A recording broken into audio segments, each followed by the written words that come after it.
Hoje nós vamos falar sobre os trabalhadores da vinha. Uma parábola também muito interessante. Gostaria que você prestasse atenção nos detalhes desse texto e que você também pensasse que o princípio fundamental dessa parábola rege a nossa vida cristã.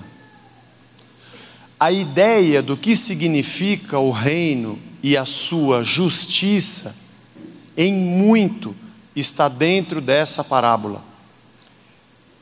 Às vezes a gente lê com o entendimento ou com a nossa pressuposição enganada, mas vale a pena você, depois também durante a semana, tenha esse hábito, gaste um tempinho com cada uma dessas parábolas, releia, mastigue bastante e pense como tem sido o teu entendimento sobre o reino de Deus. Eu acho que essa série de estudos, ela é muito importante para a nossa missão como igreja. Ninguém consegue fazer missão se não compreender o reino. Até consegue fazer a missão. O problema é que a mensagem vai ficar comprometida, porque a gente não prega apenas o bem, nós pregamos o reino. Domingo passado foi um domingo bastante difícil. Eu comentei na reunião de líderes da igreja que a gente não se sente, não é que a gente não se sente bem, pregar sempre eu me sinto bem, mas é que eu fico imaginando, não é fácil você pregar e dizer, nós todos somos pecadores, nós precisamos nos arrepender. Ninguém toma banho no domingo, pega os seus filhos, penteia o cabelo, passa gel, põe uma roupa bonita e vem para a igreja, para o caboclo subir aqui e ficar falando, você é um pecador, você tem que se arrepender. Mas eu também entendo, irmãos, que sem isso, sem a consciência de quem nós somos de verdade, sem compreender mesmo o que Cristo fez por nós na cruz e o tamanho do preço, a gente não consegue viver humildemente. Nós não conseguimos pregar a mensagem da cruz se ela de verdade não nos cobrir com a sua sombra e a sua graça. Então, vamos hoje então aos trabalhadores da vinha. Mateus 20, de 1 a 16. Porque o reino dos céus é semelhante a um dono de casa que saiu de madrugada para assalariar trabalhadores para a sua vinha. Ele tinha uma plantação de uvas e ele foi buscar gente para trabalhar para ele. Tendo ajustado com os trabalhadores a 1 denário por dia, falamos isso semana passada, 1 denário era mais ou menos o salário ajustado por um dia de trabalho de um trabalhador comum. Mandou-os para a vinha. Saindo pela 3ª hora, viu na praça outros que estavam desocupados e disse-lhes, ide vós também para a vinha, e vos darei o que for justo. Já era a 3ª hora. Vocês não pegaram o dia desde o começo, eu pago para vocês o que for justo. E eles foram. Tendo saído outra vez, perto da hora 6ª e da 9ª, 3 horas depois e 6 horas depois, procedeu da mesma forma, e saindo por volta da hora 1/10, ou a 11ª, encontrou outros que estavam desocupados, e perguntou-lhes, por que estivestes aqui desocupados o dia todo? Responderam-lhe, porque ninguém nos contratou. Então lhes disse ele, ide também vós para a vinha. Ao cair da tarde, disse o senhor da vinha ao seu administrador, chama os trabalhadores e paga-lhes o salário, começando pelos últimos, indo até os primeiros. Vindo os da hora 1/10, recebeu cada um deles 1 denário. Ao chegarem os primeiros, pensaram que receberiam mais, porém também esses receberam 1 denário cada um.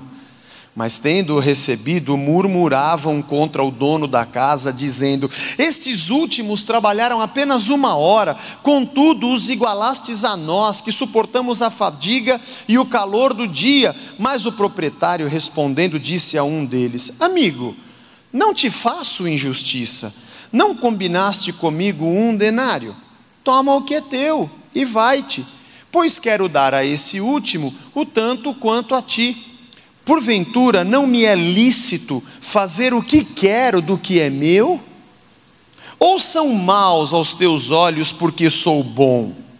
Assim os últimos serão primeiros, e os primeiros serão últimos, porque muitos são chamados, mas poucos escolhidos.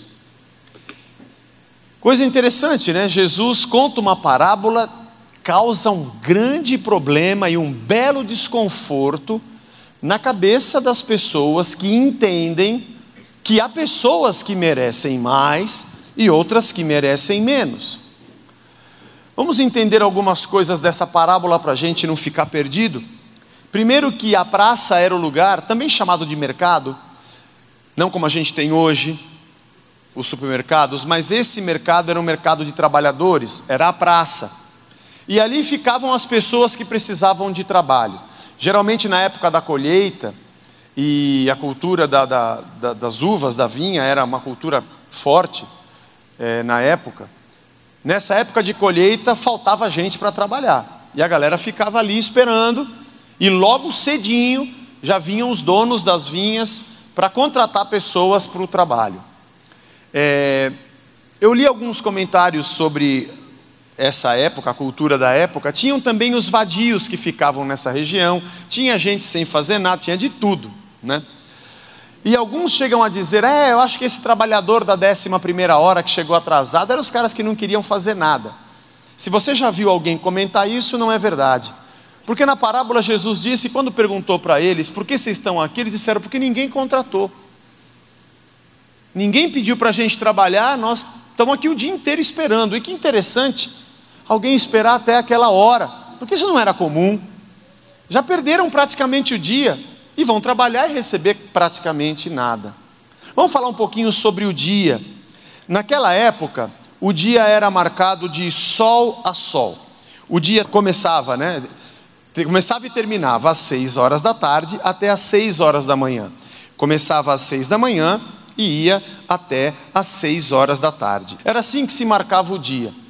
Quando você lê o Antigo Testamento, é comum você ver os termos pela manhã, ao meio-dia, à tarde, e 2 tipos de crepúsculo, ou o crepúsculo e o termo ao entardecer. É comum a gente ver isso. É provável que essa divisão do dia em horas tenha sido uma influência da época do Império Babilônico, já um pouco mais recente.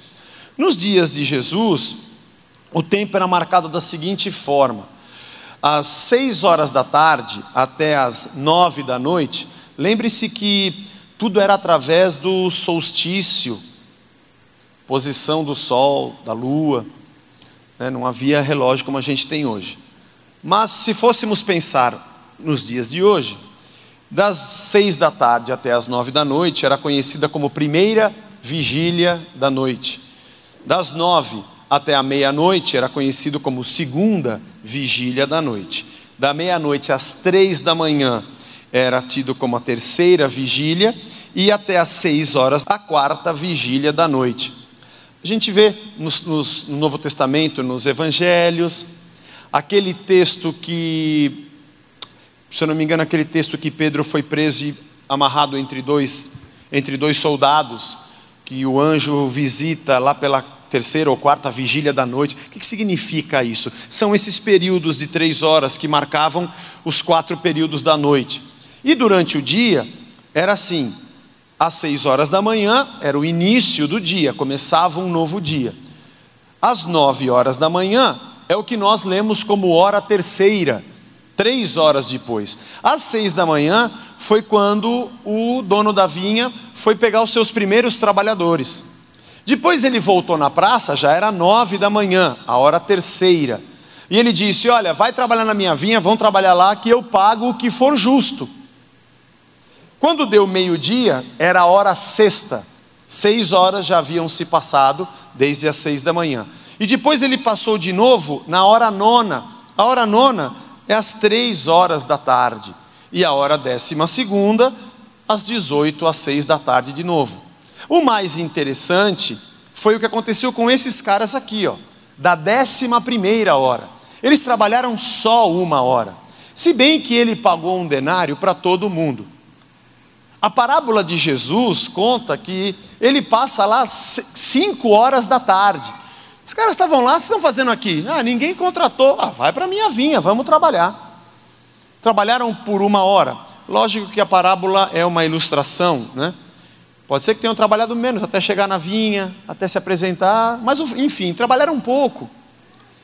E o interessante é que Jesus conta essa parábola dizendo que quando ele foi acertar contas, ele disse para os seus empregados que pagavam: comece pagando pelos últimos, esses caras que trabalharam só 1 hora. É interessante como Jesus faz as coisas. Ele poderia ter pago a rapaziada que veio desde manhã primeiro, deixa eles irem embora, e depois eu faço a bondade que eu quero, e eu pago um denário para os outros que ficaram menos tempo, para não deixar os caras meio chateados. Mas a parábola de Jesus não é apenas para ilustrar o que é o reino, mas é também para afrontar. A palavra de Deus, ela nos desafia.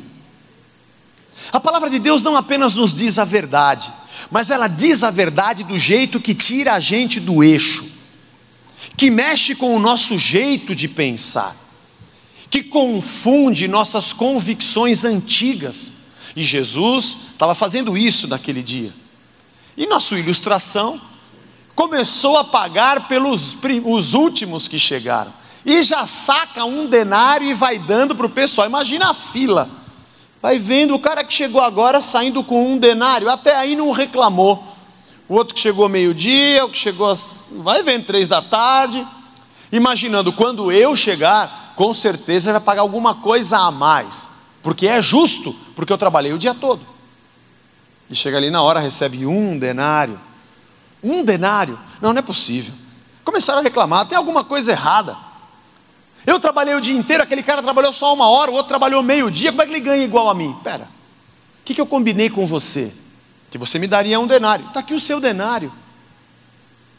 Quero perguntar a você que foi assalariado e é um trabalhador empregado aqui, se eu não posso fazer com o meu dinheiro o que eu quero, não é justo que eu faça o que eu quiser com o meu dinheiro, ou até nisso você vai querer mandar? É isso que o dono da vinha diz. E diz mais: é mal aos teus olhos que eu faça o bem? Quer dizer que quando você me vê fazendo o bem, você se sente mal, porque o bem que eu faço para você é injustiça. Jesus está mexendo com conceitos, Jesus está mexendo com a cabeça daquela gente, para dizer que o reino de Deus é diferente do reino que vocês vivem nessa terra. O reino de Deus tem uma outra maneira de se fazer as coisas. A perspectiva do reino não é essa que vocês têm. E obviamente, aquelas pessoas que ouviam e que ouviam as parábolas de Jesus, e dentre eles tinham religiosos, gente do povo, tinha de tudo. E também espiões do templo, deviam estar furiosos, porque quem fazia comércio no templo, quem vendia benefícios, quem comercializava pombas e comercializava animais na porta, quem tinha benefícios pelo que ganhava do povo, fariseus e doutores da lei que colocavam peso e carga e sobrecarga sobre os ombros dos homens, sem nem sequer com um dedo tentar movê-los. Gente que limpava o exterior do copo e o interior ficava sujo, devia estar furioso com a parábola de Jesus, dizendo que era justo que todos fossem iguais. No nosso mundo e no mundo ocidental, fazer justiça é dar a alguém o que ele merece. Isso é justo. Essa pessoa merece. Vamos fazer justiça. Esse merece mais e aquele merece menos. Essa é a nossa cabeça ocidental e também dos dias de hoje. Mas na lógica do reino de Deus, a mente judaico-cristã tem uma lógica diferente. Fazer justiça é dar a alguém o que essa pessoa precisa. A diferença entre as duas é que uma delas, a justiça, é dar o que a pessoa merece. E na outra, justiça é dar o que a pessoa precisa. Para entender isso, nós temos que ir lá no começo e entendermos a lógica da criação. Gênesis 1, 29 e 30. E disse Deus ainda: eis que vos tenho dado todas as ervas que dão semente e se acham na superfície de toda a terra, e todas as árvores em que há fruto que dê semente, isso vos será por mantimento. E a todos os animais da terra e todas as aves dos céus e a todos os répteis da terra em que há fôlego de vida, toda a erva verde lhe será para mantimento. E assim se fez. Essa é a lógica de Deus. Para quem é a terra? Para toda a raça humana. Eu tenho árvores que dão fruto e dão semente. Você vai cultivar e vai progredir, e a terra vai ter para todo mundo.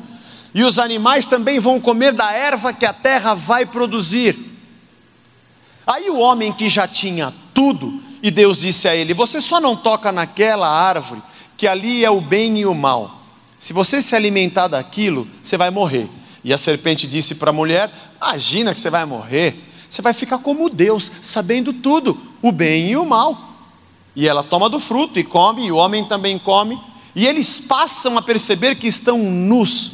O pecado, o bem e o mal, o discernimento do bem e do mal já não era mais uma relação com Deus na sua integridade, totalidade e referência. Agora o homem se colocou no centro das suas decisões. Antes o bem e o mal era algo que nós chamamos de teorreferente. Se Deus disser que é bom ou se Deus disser que é mal, nós fazemos ou não fazemos. O pecado abre uma porta para a ego-referência. O homem passa a ser a referência para si mesmo. Eu tomo do fruto e eu vou dizer se é bom ou se é mal. Eu é que vou dizer: Deus disse, mas eu quero experimentar. O pecado é tirar Deus do trono e se colocar na posição de quem escolhe. Nós fazemos isso todo dia. Quando isso aconteceu, Deus disse em Gênesis 3: a mulher, multiplicarei sobremodo os sofrimentos da tua gravidez, em meio a dores darás à luz, e o teu desejo será para o teu marido, e ele te governará. Quem mandou pecar? Agora tem esse cabra aí mandando em você. Brincadeira. E a Adão disse: visto que atendeste a voz da tua mulher e comesse da árvore que eu te ordenara não comesses, olha que interessante, maldita é a terra por tua causa. Em fadiga obterás dela o sustento durante os dias da tua vida. Agora vai custar caro para você ter o que a terra vai produzir. Ela produzirá também cardos e abrolhos, vai produzir espinhos, e você vai comer a erva do campo. Eram os animais que iam comer a erva do campo. Interessante. No suor do teu rosto você vai comer. Agora o negócio vai custar caro, você vai se desgastar. O teu pão, até que você torne a terra, porque dela foi tomado, porque você é pó, e ao pó você vai tornar. Aquilo que era dádiva, gratuito, de graça, essa é a justiça de Deus. Eu criei para todos, então todos devem ter, porque essa é a minha justiça. Quem deve ter? Quem merece? Ninguém merece, fui eu que criei. A minha justiça é dar ao homem aquilo que ele precisa. A partir do momento que entrou o pecado e o mal fez parte da vida humana, e a escolha do bem e do mal passou a ser do próprio homem, a terra começou a produzir espinhos. Tudo que se produzia agora teria dor. A mulher teria parto com dores. O homem extrairia da terra com dores e com suor o seu sustento, e ela produziria também espinhos e não só frutos. Ele teria que suar o seu rosto. Agora o que eu tenho não é mais de graça que Deus me deu. O que eu tenho custou caro. Se alguém estivesse do meu lado e eu tivesse algo antes do pecado, eu diria: isso aqui é nosso, foi Deus que deu para a gente. Após a maldade entrar no homem, agora não é mais nosso, agora é meu, eu suei para ter. Se quiser vai ter que pagar caro. A realidade de mercado que nós vivemos é uma realidade pós-queda. É a lógica do mercado. A lógica da criação e do reino não é justo que uma pessoa não tenha. Tudo que foi criado para que ela tivesse. A lógica do mundo após a queda é outra. É injusto que alguém tenha, já que ela não merece ter. O nosso mundo todo é construído em cima dessa lógica. A lógica do reino é a lógica da oferta de Deus, que doa para a necessidade de todos. A lógica do mercado é da lei da oferta e da procura, a demanda e a produção, a procura e o preço. Homens se colocam no lugar de Deus, criam os seus feudos, e assim os suzeranos colocam os seus vassalos a serviço de si próprios. Vivemos essa lógica nos dias de hoje, enquanto que a lógica do reino é a lógica de quem reparte. Você pode dizer assim: ah, entendi, Zé. Quer dizer então que você gosta um pouquinho da esquerda. Isso aí é meio comunista, hein? Karl Marx falou uns negócios desse aí. Não, ele enxergou as coisas muito embaçadas. Ele conhecia a tradição judaica. Ele tentou criar um sistema destronando Deus e colocando o sistema no lugar de Deus. No reino de Deus, os princípios de Deus são a lei dentro de nós. No comunismo, há uma lei que impõe a nós o que devemos fazer. É bem diferente. No reino de Deus eu reparto porque eu amo. No comunismo, o sistema diz que eu sou obrigado a repartir. É bem diferente. No reino de Deus, Cristo é o centro e está no trono. E Ele é o centro da nossa vida. No comunismo, o Estado é o centro e Ele é o mediador das coisas. É bem diferente.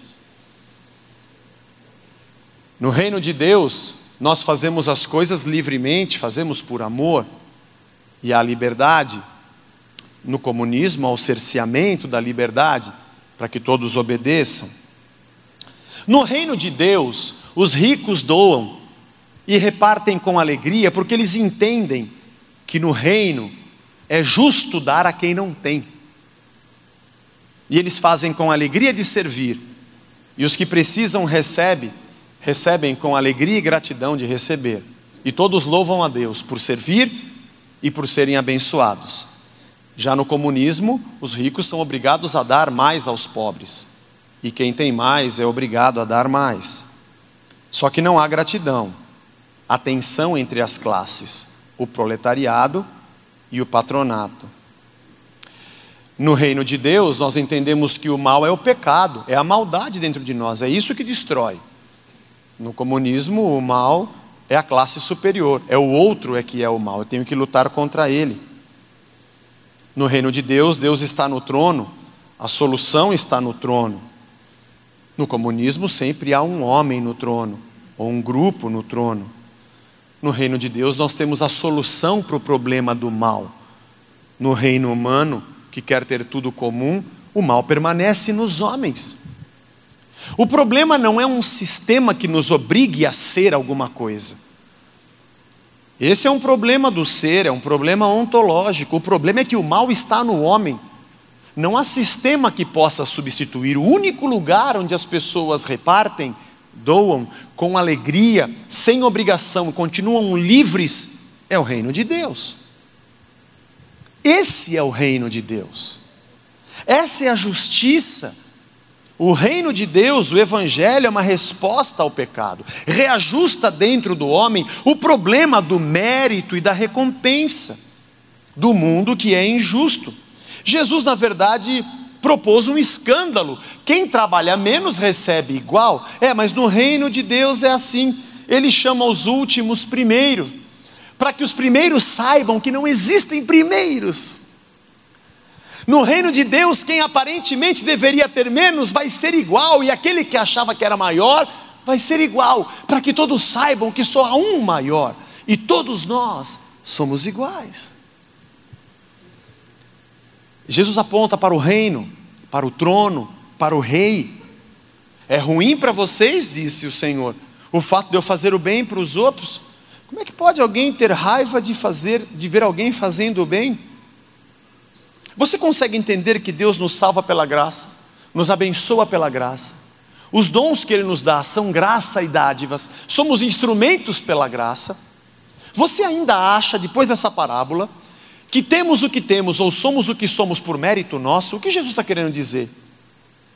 O que Ele quer dizer com aquele que trabalhou pouco e tem igual àquele que trabalhou muito? Ele está querendo dizer que você não tem pelo que você trabalha, você tem pela graça. O fato de você ter mais deve ser no teu coração motivo de ser justo e repartir com quem tem menos. Não por uma opção política, mas por um movimento do Espírito dentro de você. Isso acontece em qualquer lugar onde você pisa, em qualquer lugar onde a igreja de Deus está e o reino de Deus está ali representado. Você entende o que é ser salvo pela graça? Não é o que você faz, não é um mérito seu. Aliás, o Evangelho é uma boa notícia, é uma boa nova. Boa notícia do quê? O que estava errado? Que coisa boa aconteceu? Você havia pecado, você nasceu no pecado, estava separado de Deus. Você nem podia pagar, por mais que você trabalhasse e fizesse. Você não teria condições. É como a parábola da semana passada. São 60 milhões de denários, você não vai conseguir pagar isso nunca. Mas alguém pagou para você. Essa é a boa notícia. Não é mérito seu, alguém fez por você. Se alguém chegasse aqui e dissesse, você tem uma grande dívida e eu tenho uma boa notícia. Qual? Você vai ter que pagar. Essa não é uma boa notícia. Gente que diz que para você ser abençoado você tem que fazer alguma coisa a mais, então é uma boa nova. Isso não é evangelho. Evangelho não diz respeito ao que eu devo fazer para Deus. Evangelho diz respeito ao que Deus fez por mim, ao que Cristo fez por mim. A pregação que te ensina a ser mais pelo mais que você faz, a pregação que te ensina a receber mais porque você trabalhou mais, retirou Cristo, a cruz e a graça da tua vida. É um cristianismo sem Cristo. É um evangelho sem boa nova. Aliás, o tipo de pregação que te ensina a fazer mais para ser mais abençoado é o que cria o que o sistema comunista cria, tensão entre classes. Gente que manda mais na igreja porque tem mais dons e tem os melhores cargos. Gente que só obedece porque tem um ministério inferior. Gente que serve gente, achando que serve a Deus. Méritos, preços e custos é a realidade pós-queda. O que fazemos, fazemos porque amamos, não porque estamos pagando um preço para que Deus nos dê algo em troca. Não é assim que Paulo diz lá em Romanos, no capítulo 11, ó profundidade da riqueza, tanto da sabedoria como do conhecimento de Deus. Quem conheceu a mente do Senhor para poder ensinar para Ele? Ninguém. Quem é que pode dizer que primeiro deu a Ele para que depois seja restituído? Esquece, não é você que dá para Ele te restituir. Tudo é dele, aliás, dele, por Ele e para Ele são todas as coisas. Tudo vem das suas mãos. Eu quero perguntar a você se você já se fez essa indagação. Da onde vem essa ideia? Campanha de oração, ore mais, porque se você orar mais, Deus vai te dar mais. Essa é uma lógica do reino, ou essa é uma lógica de mercado? Na parábola de Cristo, aonde se encaixaria a ideia de que quem ora mais, recebe mais? É o trabalhador da 11ª hora, da 3ª, da 6ª? Eu não estou dizendo que você não deva orar, porque a Bíblia nos ensina a orar sem cessar. Aliás, a nossa vida de comunhão é vida de oração, é conversa com o nosso Deus. Eu não estou dizendo que você não deva orar.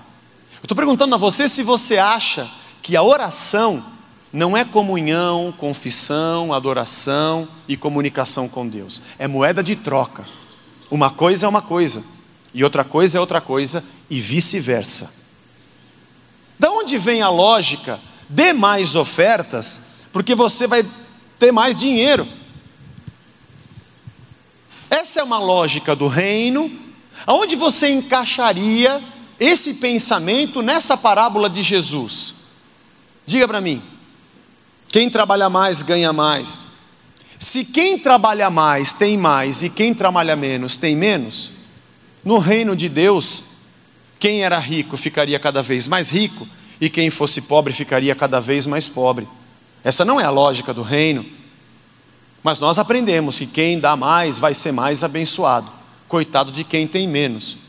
E eu tenho mais porque eu sou ganancioso. Se eu tenho mais, ao invés de achar que vou dar mais para ganhar mais, eu deveria repartir mais.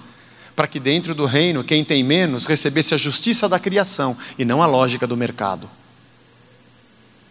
Da onde vem a lógica? Louve mais, porque você vai ter mais vitórias. Se tem uma coisa que me deixa hoje irritado é quando alguém diz: louve porque na louvor você tem vitória. Louve porque no louvor as cadeias se quebram. Louve porque no louvor você é abençoado. Minha pergunta é: ô cabeçudo, dá para alguém louvar sem esperar nada em troca, só porque ama a Deus? Ou você só sabe cantar quando vai ter alguma coisa que você vai receber? Que raio de adoração é essa?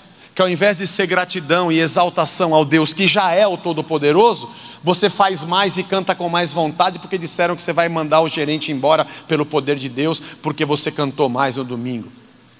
Ou porque disseram que enquanto você canta, Deus mata o gerente da sua empresa e ele que vai para o inferno, porque é isso que Deus quer, que o teu louvor mande gente para o inferno.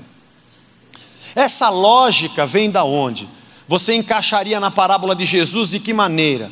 Ela se encaixa na lógica do reino ou ela se encaixa na lógica do mercado? Isso não significa que você não deva orar, que você não deva louvar, que você não deva dar ofertas. Da onde vem a lógica de achar que isso é uma troca? Você faltou na igreja, furou meu pneu, essa semana me assaltaram, sabe o que foi? Eu não fui domingo na ceia, De onde vem essa lógica, irmão? Irmão, a campanha foi a semana toda, você não veio na quarta-feira, quebrou a corrente.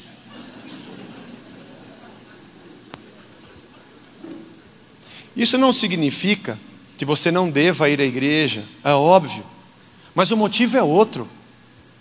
Nós nos ajuntamos como comunidade de Cristo em adoração, e somos um na adoração. Nos juntamos no amor de Cristo em torno da palavra, porque isso é edificação. Nos juntamos no amor de Cristo para exercício dos dons, porque isso é serviço.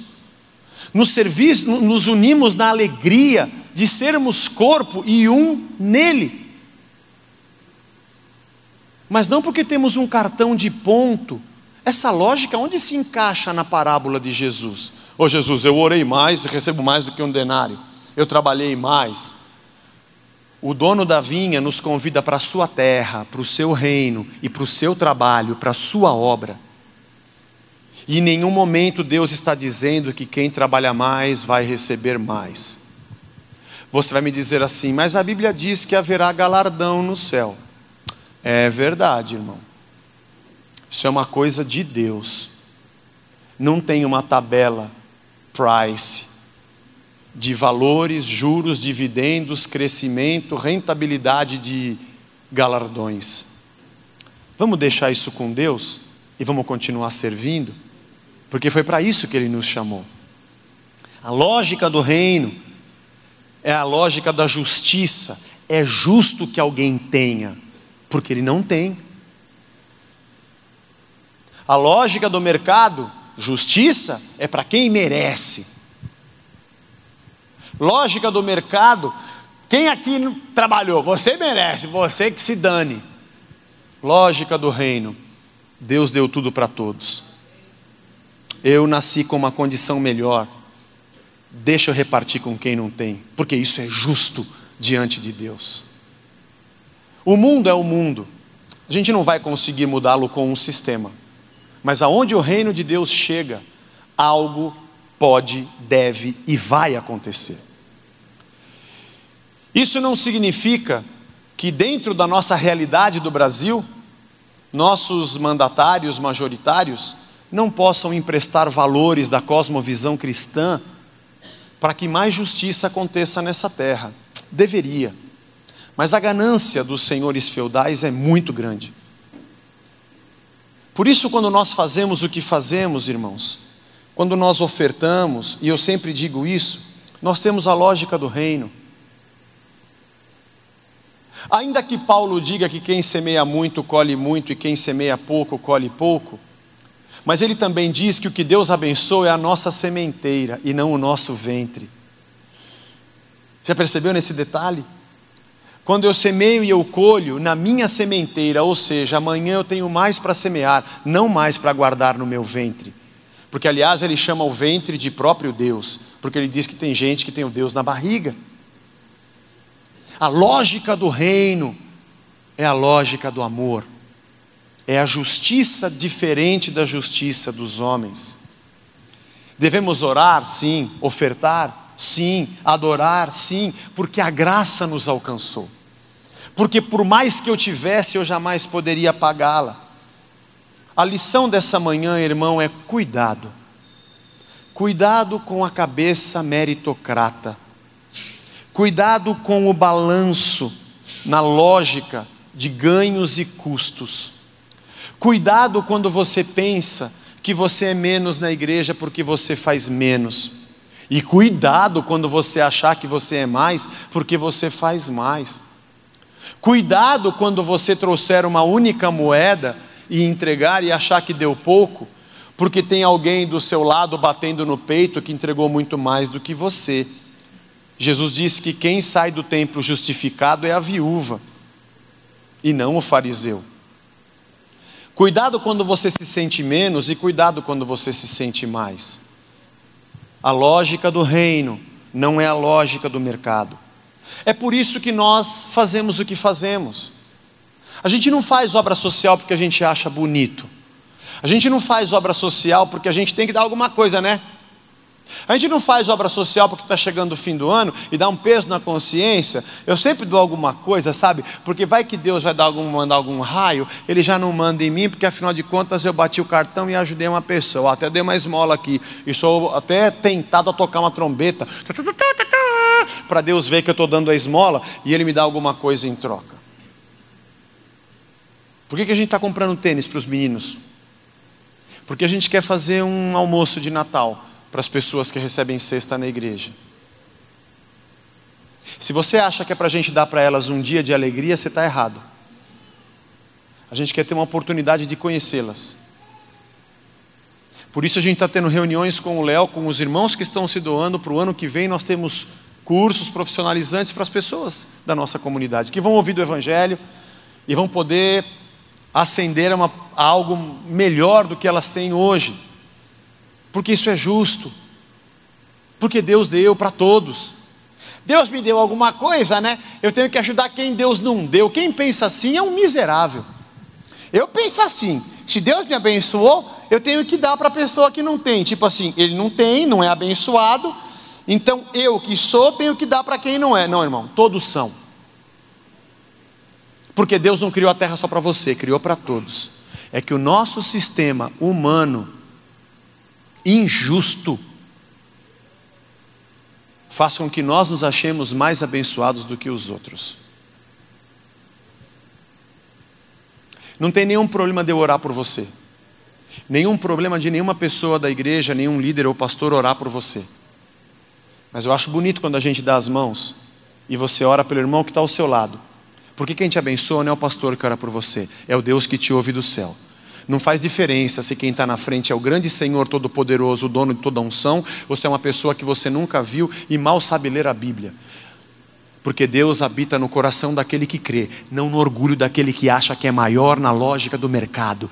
Igreja não é lógica de mercado, é reino de Deus. Algumas pessoas me veem nervoso e irado quando eu vejo alguém se locupletando de um título ou de um cargo para ter ascensão sobre as pessoas. E se tem alguma coisa que quase acabou com muitos de nós aqui, inclusive com esse que vos fala, é essa tentativa de pessoas de destronar a Deus e ocupar o lugar que decidem pelos outros, usando textos bíblicos. Destroem, arrancam couro das pessoas, tiram a sua liberdade, o seu direito de pensar, de ir e vir, obrigam ministerialmente a título de terem um chamado mais importante do que qualquer outra coisa. Ajuntam para si, e quando desgastam pessoas e elas se destroem, cospem, porque pela porta da frente sempre entra alguém para ocupar o lugar daquele que saiu destruído pela porta de trás. Isso é lógica de mercado. Reino de Deus é lugar de todos. Esse mundo foi criado para todos. Se nós entendemos a criação e a lógica do reino, nós vamos entender o que é a nossa missão. Podemos até dar um folheto na rua para divulgar o Evangelho. Mas eu sei que é bem mais do que isso. Deus quer o seu coração e o meu. Seja grato pela cruz. Seja grato pela graça. Seja grato pelo que Deus fez por nós quando não merecíamos. Somos gratos porque Ele nos amou primeiro. Antes mesmo de nos arrependermos, Ele já tinha preparado o seu perdão, no fato de Cristo ter sido crucificado desde a fundação do mundo. E que quando a gente vê alguém sendo agraciado por Deus, na lógica do mercado, o que essa pessoa fez? Eu vim na mesma campanha que ela, dei a oferta igual a ela, fui na frente e recebi a unção igual, por que ela foi abençoada e eu não? Porque você teve menos fé, o pastor fala, me perdoa. Lógica de mercado. Tensão entre classes, inveja de quem não tem e orgulho de quem já recebeu. Nós vivemos a lógica do reino. Quem chegou às 5 da tarde, pela graça de Deus, vai estar no céu, igual aquele que chegou às 6 da manhã. Ele nos salvou a todos. E quando você perceber alguém que não tem, por favor, use a lógica do reino. E que Deus nos ensine a sermos igreja de Cristo e em todas as nossas atitudes compreendermos o amor de Deus, a graça de Deus, e aonde a gente trabalha e com quem a gente está, nós enxerguemos as pessoas perdidas e sem Deus, não com o orgulho de quem tem Cristo e aquele que tem diabo, mas com a misericórdia daquele que entendeu o reino diante de quem ainda não entendeu. Só Jesus na cruz poderia dizer, perdoa-lhes, eles não sabem o que fazem. Porque nós, quando alguém fala alguma coisa contra o evangélico, nós queremos sair cuspindo fogo. Fazemos isso porque estamos longe da cruz. Queremos entrar em debates para defender o meio evangélico, porque não temos a lógica da cruz, que olha para o pecado e diz, eles não sabem o que fazem. Queremos defender a nossa honra humana e queremos defender a nossa classe religiosa. Isso é lógica de mercado. Deus nos quer aos pés da cruz, sabendo que somos imerecedores, mas Ele nos abençoou pela sua graça. E pode encontrar em nós gente de coração que vai levar como missão repartir a graça que Deus nos deu. Levar a todos em nome de Jesus. Amém?